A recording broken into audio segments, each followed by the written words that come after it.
देखिए, एक बहुत बड़ा चैलेंज था और मैं तो उत्तर प्रदेश की शुरुआत उत्तर प्रदेश से करूंगी। यहाँ की जनता का आभार व्यक्त करूंगी जिसने भारतीय जनता पार्टी के विजय रथ को चलने से पहले ही उत्तर प्रदेश में ध्वस्त कर दिया।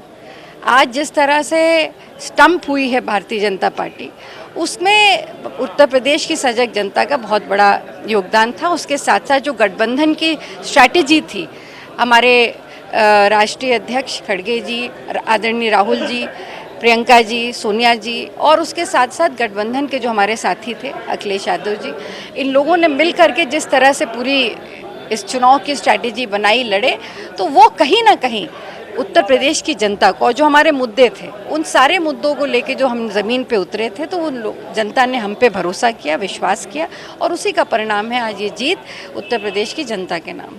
मैम, एनडीए के दलों को लेके क्या कुछ है? जल्दी शपथ भी लेने वाले हैं प्रधानमंत्री। देखिए, मैं सिर्फ इतना कहूँगी कि आज भारतीय जनता पार्टी जिस तरह से 2019 और 2014 के चुनाव में लार्जेस्ट सिंगल पार्टी बन करके आई थी, पूर्ण बहुमत की सरकार में आई थी, आज वही भारतीय जनता पार्टी, वही प्रधानमंत्री नरेंद्र मोदी जी घुटनों के बल बैठकर गठबंधन के सामने हाथ फैलाए बैठे कि मुझे प्रधानमंत्री बना दो, हमारी सरकार बनवा दो।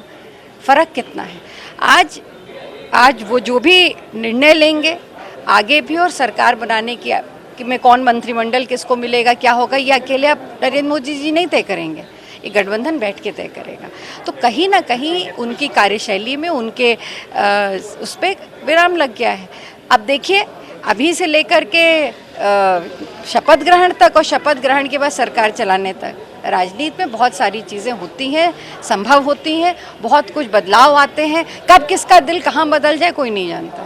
मैम, कांग्रेस धन्यवाद यात्रा चलाने वाली है विधानसभा क्षेत्र में, क्या कुछ रहेगा? देखिए, उत्तर प्रदेश की सजग जनता ने, जिसको राहुल जी ने भी कहा कि यहाँ की जनता ने एक बहुत ही राजनीतिक निर्णय लिया और जिस तरह के परिणाम आए वो सराहनीय है। तो उत्तर प्रदेश में सारे 80 पार्लियामेंट कॉन्स्टिट्यूंसीज़ में पांचों विधानसभा, हर पार्लियामेंट कॉन्स्टिट्यूंसी में 5 विधानसभा, उनमें धन्यवाद यात्रा 11 तारीख से 15 तारीख तक होगी, जहां पे जनता को उनको धन्यवाद के साथ साथ जो विश्वास उन्होंने राहुल जी पे या हमारे मैनिफेस्टो पर या कांग्रेस पार्टी पे या गठबंधन पर दिया है, उसके लिए हम उन्हें आभार भी व्यक्त करेंगे और साथ साथ उनको ये विश्वास दिलाएंगे कि ये जो भी वायदे हमने किए थे, वो हमारे इश्यूज़, वो मुद्दे हमारे साथ हैं और आगे भी रहेंगे, उनको हम आगे लेकर के चलेंगे।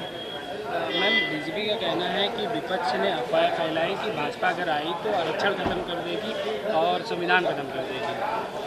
देखिए, मतलब ये तो मैं तो ये कहूँगी कि जनता के की इंटेलिजेंस पर क्या प्रश्न चिन्ह लगा रही भारतीय जनता पार्टी? क्या देश की जनता या प्रदेश की जनता ये नहीं समझ पाई कि सही और गलत क्या है? 400 पार का नारा किसने दिया था? भारतीय जनता पार्टी ने दिया था ना, और यही कह के दिया था। मैं वो वीडियो देख लें, अयोध्या से जो पिछले सांसद थे, उन्होंने बड़े अच्छे से उसको एक्सप्लेन भी किया था कि 400 पार इसलिए चाहिए ताकि संविधान में बदलाव लाए जा सके, आरक्षण पर को बदला जा सके। बहुत सारे मुद्दे उन्होंने बताए थे और एक उन्होंने ही नहीं, कई भारतीय जनता पार्टी के वरिष्ठ नेताओं ने ये बात कही थी कि 400 पार इसलिए चाहिए कि ताकि संविधान में बदलाव लाया जा सके।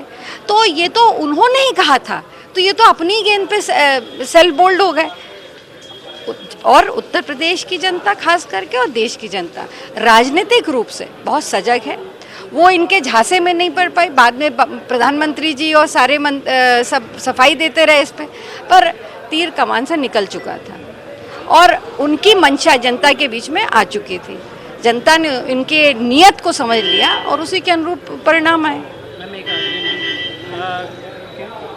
मैम, देखा जाए तो भारतीय जनता पार्टी ने पूरे लोकसभा चुनाव में अयोध्या को लेकर प्रचार प्रसार किया, लेकिन फिर भी अयोध्या से वो हार गए। क्या लगता है, क्या कारण रहा है बीजेपी की इतनी बड़ी हार? देखिए, पूरे उत्तर प्रदेश में नहीं, पूरे देश में भारतीय जनता पार्टी की राजनीति की धुरी रही है अयोध्या। और आज से नहीं, दशकों से, जितना मैं देख रही हूँ राजनीति में, दशकों से उन्होंने एक व्यापारी की तरह प्रभु राम को बेचा, हर चुनाव में बेचा। अब की बार प्रभु राम ने जिस तरह से रावण का अहंकार लंका जाके तोड़ा था, भारतीय जनता पार्टी का अहंकार अयोध्या में ही तोड़ दिया। लगातार आस्था के नाम पर वोट बटोरा गया और फैज़ाबाद में, अयोध्या में वहाँ की जनता ने भारतीय जनता पार्टी को बेनकाब करके सच सामने आ गया। जिस तरह से वहाँ की जनता ने वोट किया है, इससे ये स्पष्ट हो गया कि प्रभु राम इस देश के लिए आस्था का विषय है, व्यापार का विषय है। मैम, कल मंत्रिमंडल के लिए कहा जा रहा है कि बड़ा बदलाव कर सकते हैं और जो विभागों में खाली वैकेंसियां हैं उनको भी भरने के आदेश।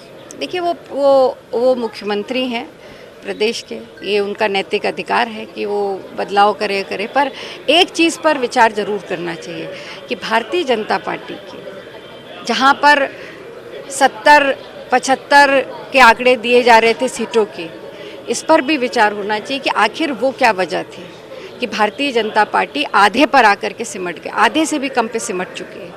और मैं उल्लेख करना चाहूँगी खासकर 3 सीटों पर, एक अयोध्या, दूसरी प्रयागराज, जिसमें एक नहीं, मैं देख रही हूँ 2 पंचवर्षीय में लगातार कुंभ के नाम पर पूरे देश में नहीं पूरे विश्व में मॉडल बना करके उसको बेचा गया। आज प्रयागराज में भी हमारे कांग्रेस के प्रत्याशी जीत करके आए, बीजेपी के प्रत्याशी बुरी तरह से हार गए। तो और तीसरा काशी में एक प्रधानमंत्री जिसके नाम पर देश में चुनाव लड़ा जा रहा था, वोट मांगे जा रहे थे और उनके नाम पे वोट मांगने पे लोगों को वोट मिले भी, 5 लाख, 7 लाख, 8 लाख की मार्जिन से लोग जीते और खुद प्रधानमंत्री जी 1.5 लाख से कुल जीत पाए। मैं मानती हूँ कि ये बहुत बड़ी नैतिक हार है प्रधानमंत्री नरेंद्र मोदी जी के। इस पर भी समीक्षा उत्तर प्रदेश में भारतीय जनता पार्टी करे तो ये उनके लिए अच्छा होगा।